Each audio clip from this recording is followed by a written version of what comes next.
What is going on, guys? Grave here. Today I want to talk about is the DLC in Battlefield 1 a thing that's going to help the game kind of get out of the slump that it's in now, or is it going to hurt it even more?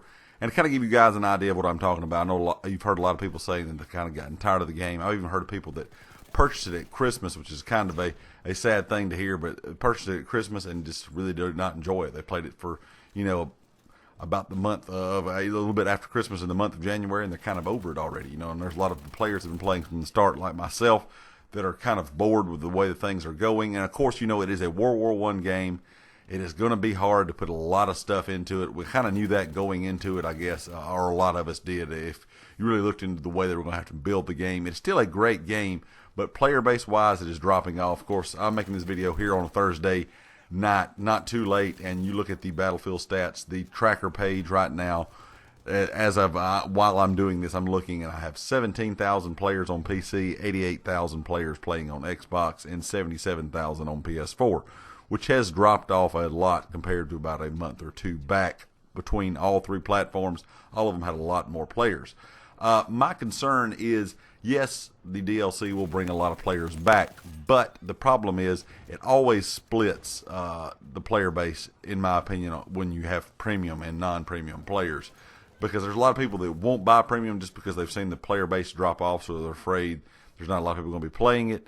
And then the rest of everybody that's left that doesn't have premium is going to have a smaller player base playing as well. So playing vanilla maps is going to have a smaller player base, and of course the new DLC will have a smaller player base. So it's going to help and hurt in a way. I think it will bring back some players that aren't playing right now. I mean, I've played in a month or a couple weeks or whatnot when the DLC does come out. Of course, we don't know when the next DLC after They Shall Not Pass will be coming out itself. And of course, guys, this first one is really, really slow. Battlefield 4 had right at 3 DLCs out by the time Battlefield 1 has not even had one yet. So it's hurting it in a way, and one reason I know they're doing it is because there's not another Battlefield game scheduled to come out for quite a while now. So they're having to push this to make it a little bit more time framed, I guess, because it's going to have to go later into the year and later into the end of the year into early next year. So they're going to have to keep pushing out DLC, and in order to do that, they're going to have to delay it a little bit. So if they did it all really, really quick, it would be over and done by, fall of this year, and it would kind of leave a real big lull in the game.